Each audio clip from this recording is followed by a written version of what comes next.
Janelle. I'm Abbie. How are you today? I'm good. How are you? Oh, I'm fine, thank you. What brings you in today? I don't really know.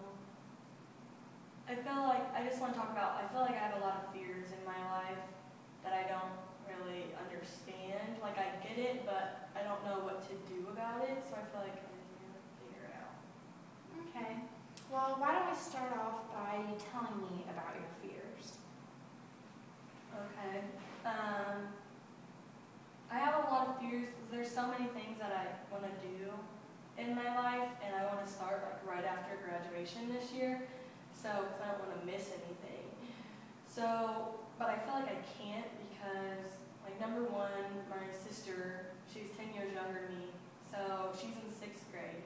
So I don't want to miss out on like all of her like homecoming dances and football games and sports and like graduation and everything.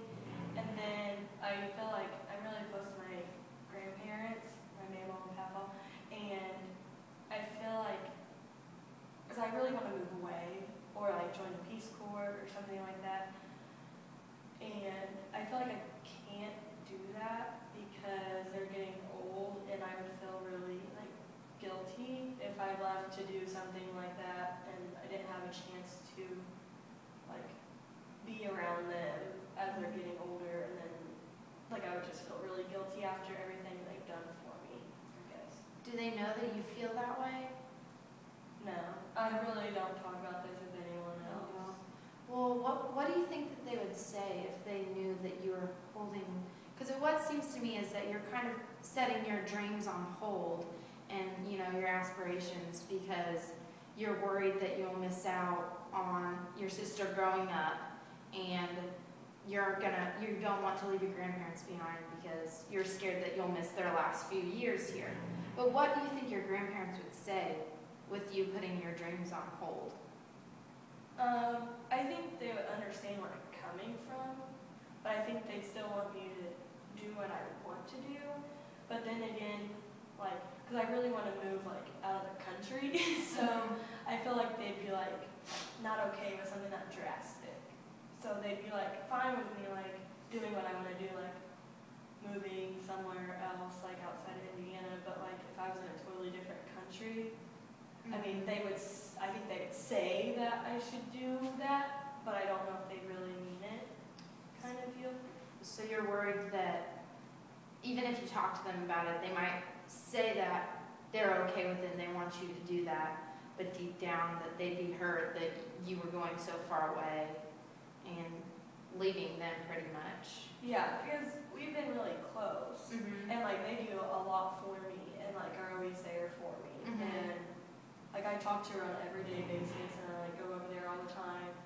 So it's almost like kind of like my parent, because like my mom's not really like a parent figure to me. So like I would feel really guilty.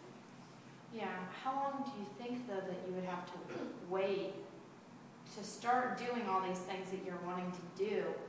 You know, if it's a couple years, then that's a difference between a couple and 10 more years, say, after you graduate. Right. I know that it'd probably be my grandpa to go before my grandma. But probably, I don't know. I mean, I don't want to be like, oh, in 5 years they'll die. But like, probably like under 10. Under 10 years? Yeah. So, yeah, under 10 years probably. And how would you feel about you having to wait, say, 5 to 7 years to go out and move and do what you want to do? Right. Well, I feel like after school, like, I feel like it'd be smarter for me to like stay around here and like get experience and like save up money and then look into all my options and like where I want to go, but be more informed and have money so that I can do the things I want to do. So that'd be a couple of years anyway. So I feel like that would work out. But like, who knows what's going to happen in those next couple of years.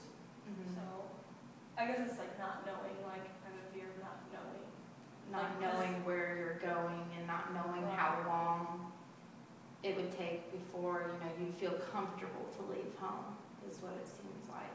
That your fear isn't leaving home and leaving these people. It's your fear of not knowing when you can do the things that you want to do. Right. Yeah.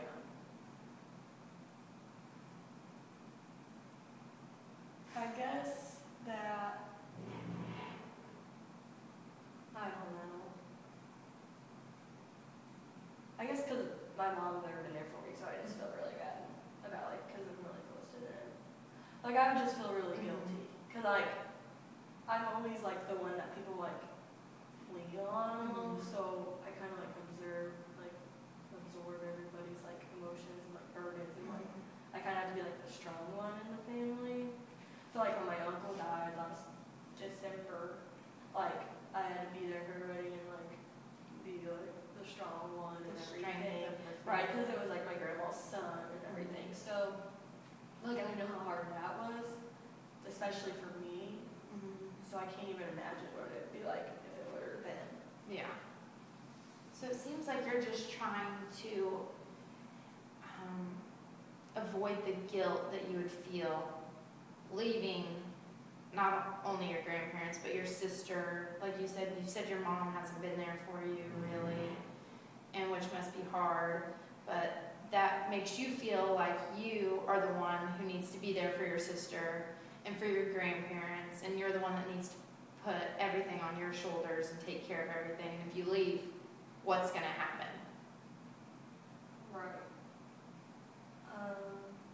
I feel like my mom and dad are getting, like, so busy and, like, wrapped up in work and everything like that, that they kind of, and my sister, my middle sister, they're so wrapped up in her that it's crazy. But I feel like they're kind of, like, not necessarily, like, intentionally, like, pushing my little sister to the side, but, like, I feel like they don't have as much time to put towards her than they used to. Especially now that my other sister is going to college. They're kind of, like, all into that. So I'm just scared that she's going to feel, like, neglected in a way, and then, like, act out and everything, and, like, high school and stuff, and, like, go the wrong way. So it seems to me that your parents really put most of their focus on their middle daughter. Yeah. And kind of maybe a little bit put your youngest sister, the one that's 10, you said, Yeah. like behind her a little bit, don't give her as much attention, and you're worried that if you're not here for her, that your parents aren't going to pay much attention to her, and she might need your guidance and your help to get through middle school and high school and make it. Yeah. Especially because, like, as much as she says that, I don't like you, you're annoying, like, I know that she, like, looks up to me, because every time I do something, like my hair, or, like, different clothes, like, she'll do it too.